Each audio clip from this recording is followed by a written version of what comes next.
About 2 months ago, I was in Arizona with Hyundai to drive the all-new 2022 Hyundai Tucson. Remember, the Tucson is the company's compact SUV, a segment that is the most wanted choice for many American families here because of its just perfect dimensions. Now, of course, I was very impressed with the Hyundai back then, but this week the company has loaned me a 2022 Tucson Hybrid for a week. So in this review, I'm gonna actually drive the car on my local roads. I'm gonna use it the way most people would if they're actually going to buy a vehicle like this. And we're gonna find out, has Hyundai managed to raise the bar enough on the new Tucson to make this vehicle more appealing versus its Japanese and American rivals? Stay tuned to find out.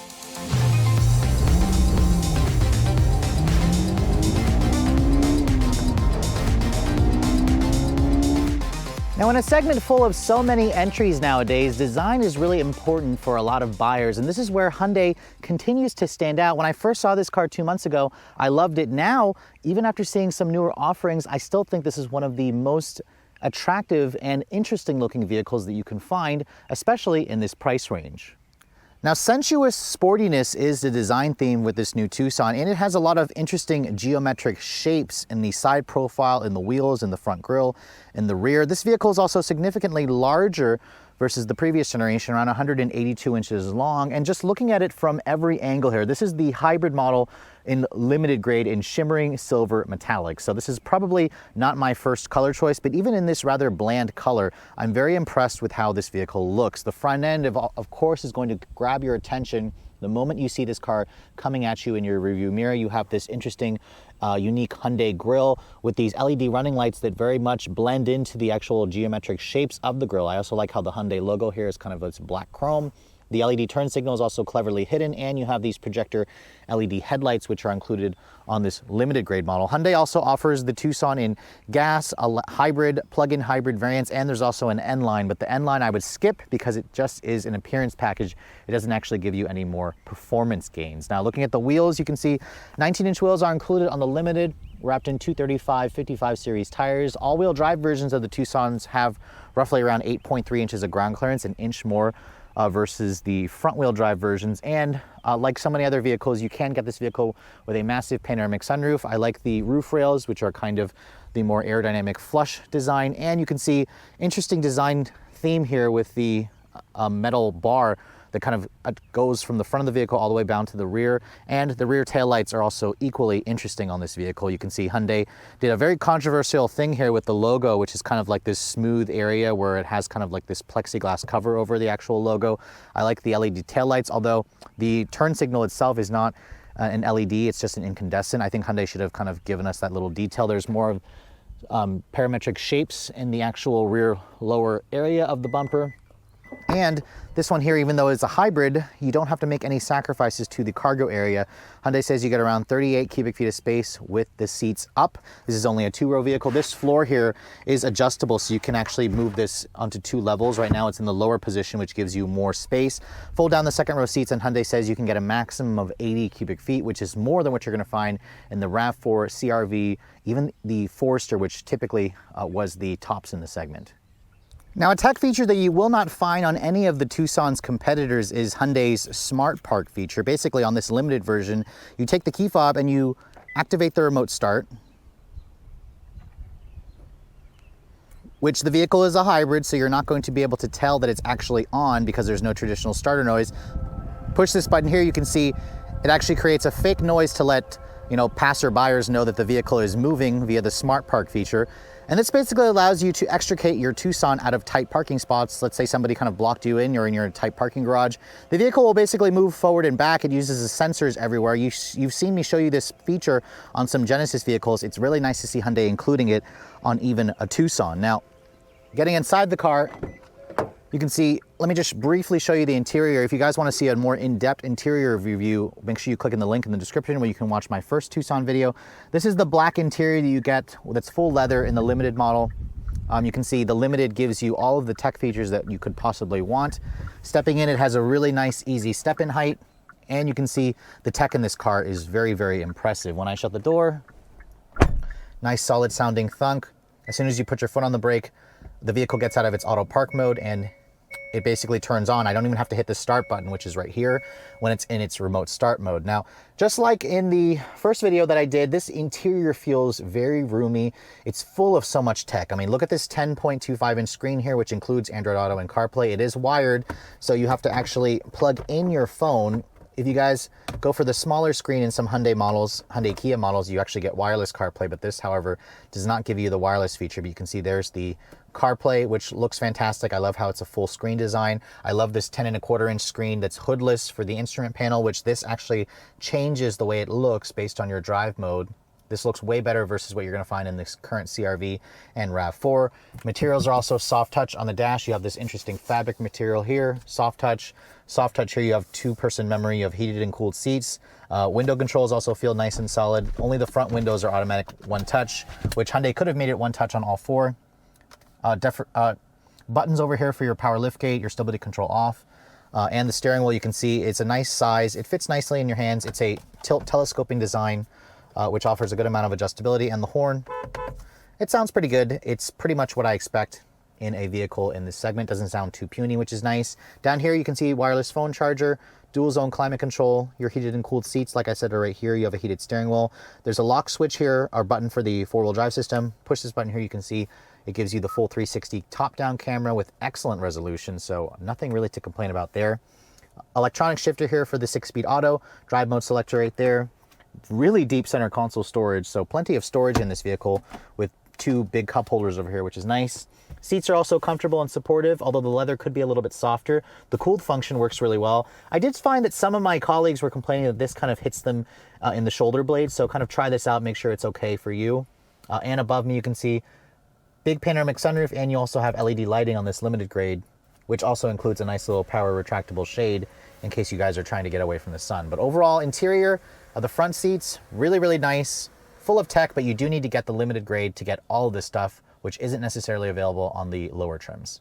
Same thing is true for the back seat, where the Tucson has 41 inches of legroom back here, which is a couple inches more than even the CR-V and the Forester, and way more than the RAV4, more than the Rogue. This is probably the most spacious second row that I'm seeing in the segment. The second row themselves also have a recline feature, so you can actually recline the seat forward and back, which is nice. They fold down 60/40, of course. And when you get back here and adjust the seat back angle, you can see legroom back here is just massive. I love the fact that you also get 2-level heated seats back here. Material quality is hard touch plastic, which unlike the front seat, they did skimp a little bit there. But you can see there's rear seat air vents, 2 USB ports, a nice little armrest here that folds down, and you get 2 map pockets. So overall, one of the biggest back seats in the segment. If you guys plan on actually putting car seats back here, this is the one that I'd recommend because of all the space and all the features that Hyundai gives you on this trim.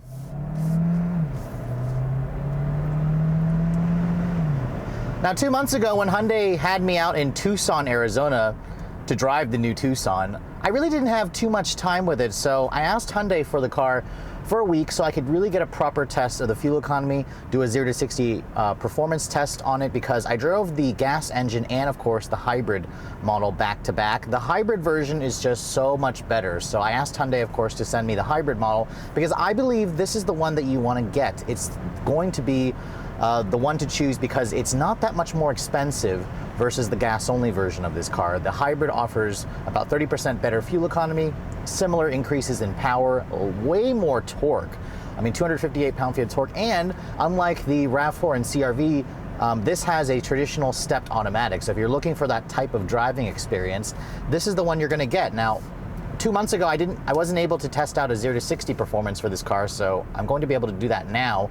And I'm curious because this car, with its 226 horsepower, 258 pound-feet of torque, should make for a very, very potent accelerating vehicle for the segment.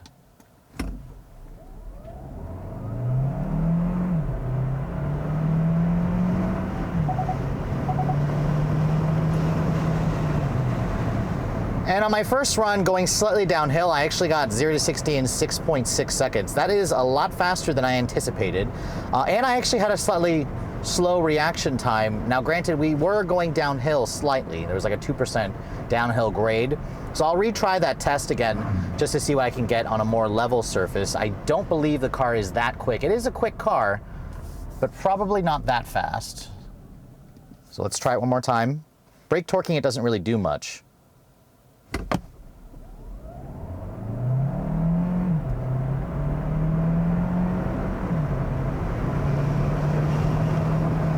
All right, this time on more level ground, I got 6.76 seconds, which is honestly pretty fast considering what this vehicle is meant to do. This is just meant to be a commuter car that happens to get 37 miles to the gallon, which we'll get into the fuel economy over my week's worth of testing in just a moment. But I am pretty pleased with the acceleration of this car.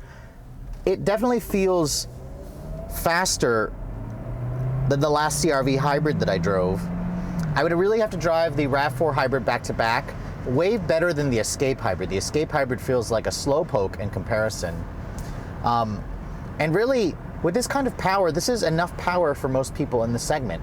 I mean, the car itself is such a beautiful looking car on the outside. I really liked it when I first saw it in Arizona. Now that I've had it for a week, I've noticed people, they stare at this car all the time. The outside just looks fantastic with those geometric shapes, the way that the integrated or the DRLs are kind of hiding in the grille of the vehicle, the parametric jewels that light up when they turn on, the LED turn signals as well, the LED projector headlights you got on this limited model, even in this shimmering silver, which is probably not the color that I would go for. It's a little bit too bland.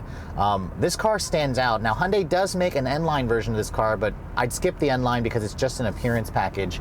You still get the base 2.5 liter 4, which I felt to be a little underpowered, kind of the way that the RAV4 feels underpowered if you guys go for the base engine. So just like the Toyota, the hybrid's the model that you want to go for because it just offers so much more for not that much more money, and you get way better gas mileage in this vehicle, which is what's going to be very, very important for a lot of shoppers.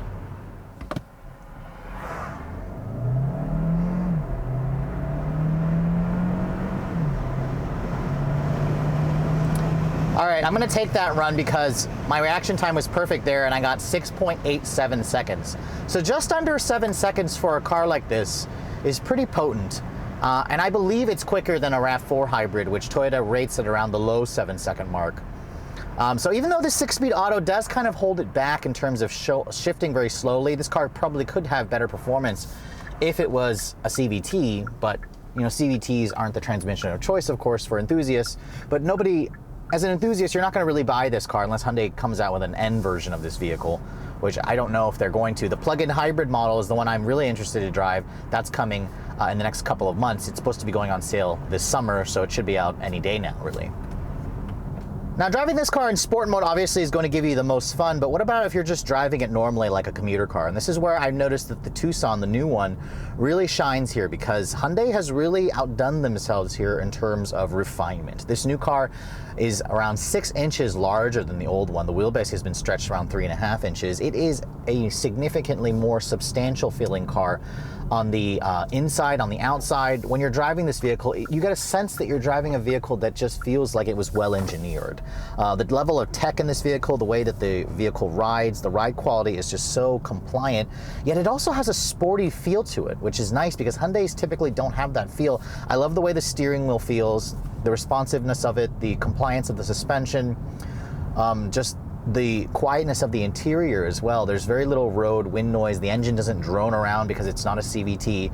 And it has a surprising amount of electric assistance. Even though this is not the plug-in hybrid model, this car will coast around on electric power alone easily. Very easily, honestly. And it surprises me how, you know, I put this vehicle into drive and just get out of my neighborhood and it can stay in all electric mode until I get, you know, out into the main road, which is unheard of. You can't, I have found that trying to do that in its competing vehicles doesn't necessarily give you the same kind of electric only punch, and it's not able to sustain it for that long. Now, granted, the Tucson isn't without its flaws. I mean, you have to buy this top trim version to get all of the tech and luxury features that you probably want. If you guys are looking for a heads-up display, it is not available on this car, which I could probably take it or leave it.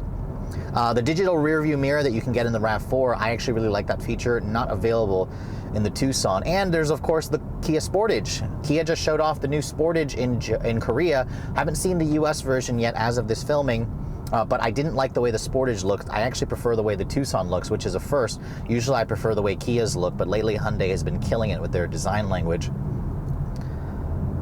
And of course this car has gotten a little more expensive over the years. That's kind of, you know, a given considering the amount of tech and luxury this car now comes with. But it's no surprise to me that the Tucson has continued to be a strong seller for Hyundai, and this should easily become the brand's top-selling vehicle in the next couple of years. They're selling like hotcakes because it is such a well-rounded car that seriously delivers everything that anyone in this segment is probably looking for and more. Massive back seat with 41 inches of legroom, nearly 80 cubic feet of cargo space when the seats are folded.